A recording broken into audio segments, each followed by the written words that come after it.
So I thought while I have Matt home here with me and we have longer than 10-second bursts, you guys could get to know Matt a little bit more because so many of you send me private messages on Instagram and tell me how hilarious he is or how much you love watching him on Snapchat because he's such a great dad. And he is, he's an amazing dad. And yeah, I just thought while he's here in the office, let's just turn the camera, put it on him for a bit and ask him some dad life questions because at the Sleep Mama, we are all about the mum, and that is how I like it. But in many households, there's a dad. And I think that it's important as well to bring dads into the conversation and just hear their thoughts and feelings surrounding things. So I thought that I would ask Matt some questions. I haven't got any prepared, so I haven't run them past him. So we'll just see how this goes. But I thought that the first question I would ask Matt is how he thinks he's changed as a person since having twins.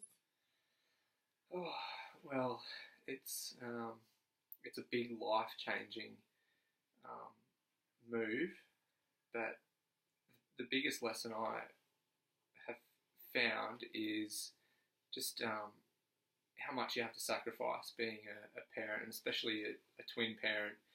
You literally do not get time to do anything that you used to do.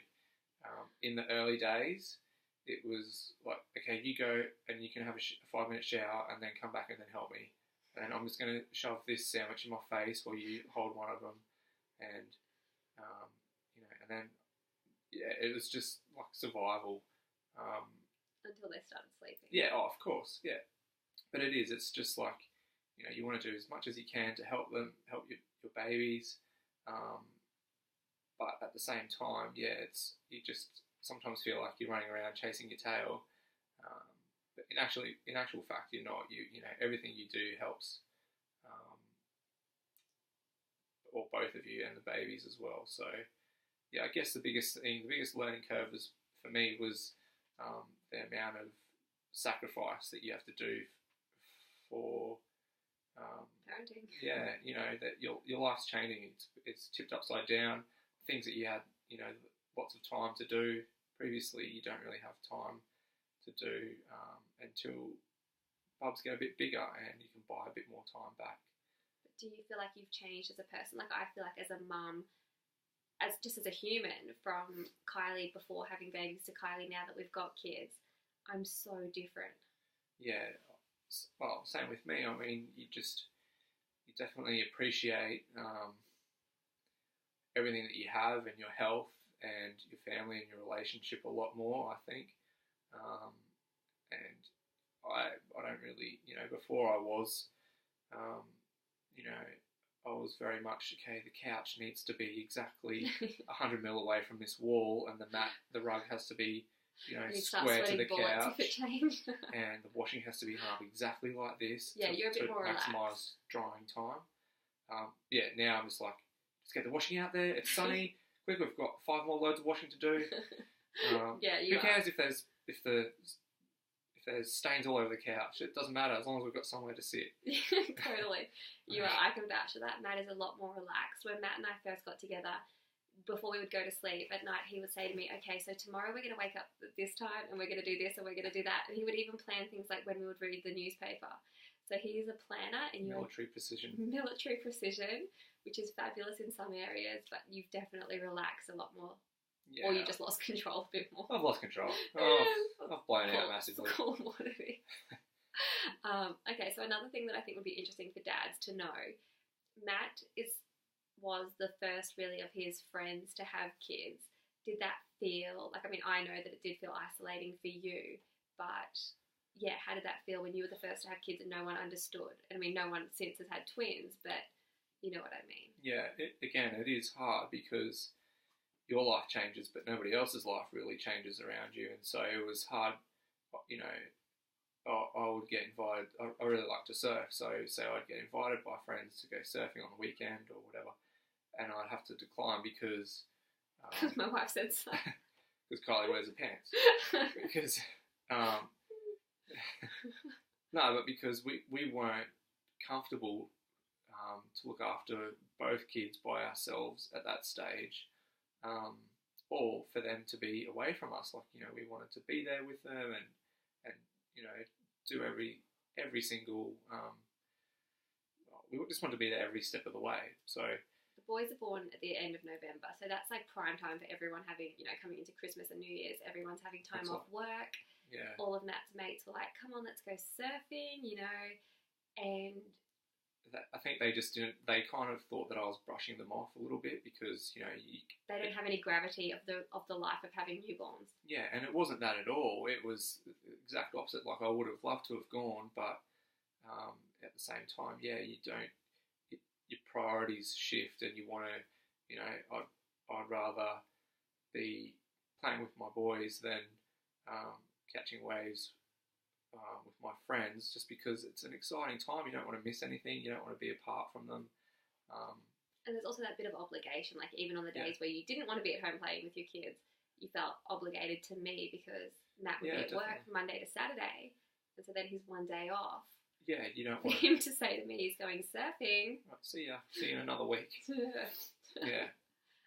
And so it's a fine line, and I think as we developed more as parents, and as time went on, and the kids obviously developed a bit more, you do start to buy that time back a bit, and you get more windows of opportunities to do things that you used to do before becoming a parent. So. And some of your mates have now gone on to have babies. None of them twins. Matt keeps saying he just wants one of his friends to have twins so he knows what it's like. But I guess maybe it feels a little bit less isolating for you now because... Yeah, now none of us get to catch up at all. Yeah, so it's not just Matt missing out. No, you know what I mean. Like some of his mates get it now a little bit more, I think. Yeah, definitely. Yeah, so it's just a bit more of a reality check. Not a reality check, but they just understand a bit more now because they're in the same position, I guess. And they all come to Matt, like as soon as they're pregnant. Guess what? Yeah. Like we haven't heard from them in like 6 months, and they drop in to tell you that they're pregnant, or they call Matt because they're like, oh, that's like the one dad. He's got two, he knows everything. Yeah. Meanwhile, Matt's just like, enjoy those newborn weeks. But see you in a year. Yeah, fully. But I think that was a big thing for you. Hey, it was the first. Like I've always had friends with kids, but you didn't really have any. And I remember we had Matt's friends over, and the boys were like 3 months old, and one of them asked Matt if they were fighting yet. They just had no idea. They can't even talk properly. Yeah. No. They don't even know their hand from their foot yet. So no, they're not wrestling. So yeah, I think sometimes for dads, they just get isolated from their pack of friends. Just as a byproduct of being a parent. Yeah. Which kind of sucks. Unless you've got a really good group of friends with kids.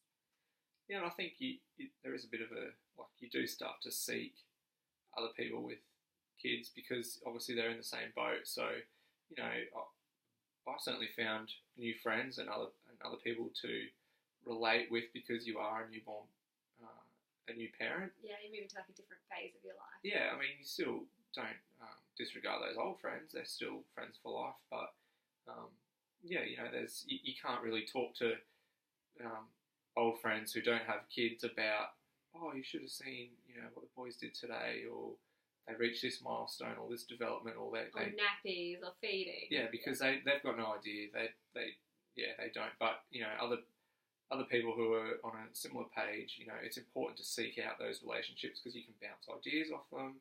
You can talk about things. They have a better understanding of the dynamic change that's happening at home and what you're going through, and whether the kids are sleeping or not sleeping, or you're getting sleep, or they just get the parent life. Yeah, they just understand it, and I think it's important for dads to definitely seek out new dads and new friendships. It's a big thing for mothers to do. They get to go to mothers groups, and they can, a lot of mums are pretty active on social media and stuff, and they can.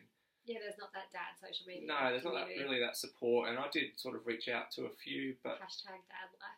Yeah, I mean, I just didn't really relate to a lot of them. Like for me, they were quite older, or just had a bit of a different mentality to me, and I just didn't really connect properly. But yeah, so it is hard, but I think finding like your own little dad circle or a few dad mates can be helpful. Oh, it can make all the difference. So I guess too, if there are any dads out there watching, feel free to drop us a line at Yeah, you can always get in touch with Matt if you are a new dad and you're not sure how to cope, or your wife has turned into a completely sleep-deprived monster and you don't know what to do.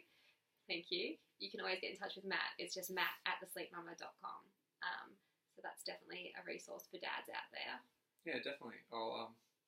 We can have a chat over anything you like, and He's just looking for an excuse to go out for a beer, I think. If you surf, definitely give me a call. We'll go. No, that will not help your get some sleep-deprived wife at all. Alright, so I'll just ask you one last question. What do you think that new dads can do to help their partners in those first, 6-12 weeks of having a baby? Like, what do you think? Because Matt's super involved, and I think having 2 babies, Matt didn't have the option not to be super involved. It was never a case of I would get up to just breastfeed one through the night so he could sleep through, even though he only had 10 days off when we had the boys, which is crazy looking back.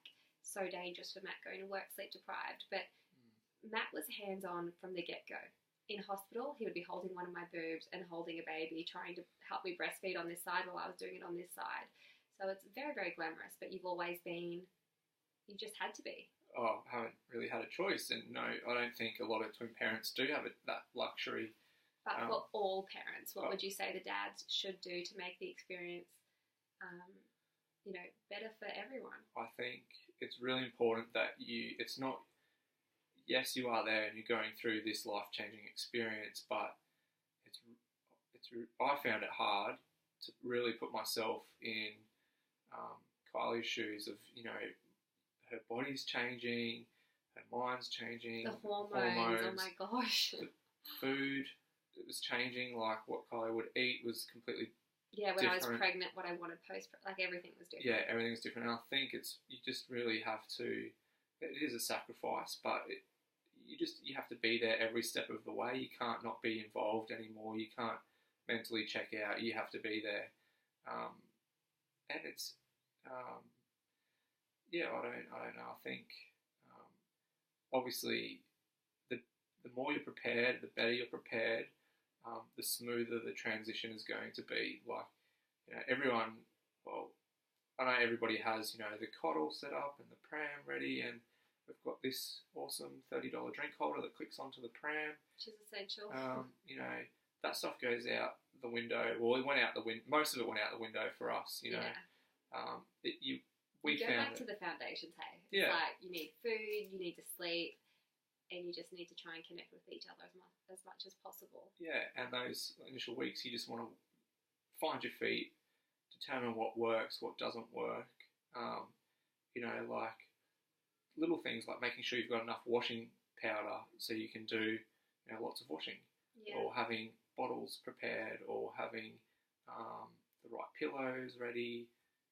If your partner needs to have a sleep, or the bed made, or towels. Matt is naturally a forward thinker, so sorry, I keep cutting you off, but I just want you to undersell yourself. He's a forward thinker, so he would know, okay, it's been 3 hours, they're going to be due for a feed, so he would get everything set up on the couch that I could possibly need, and just make sure that life was as easy for me as possible.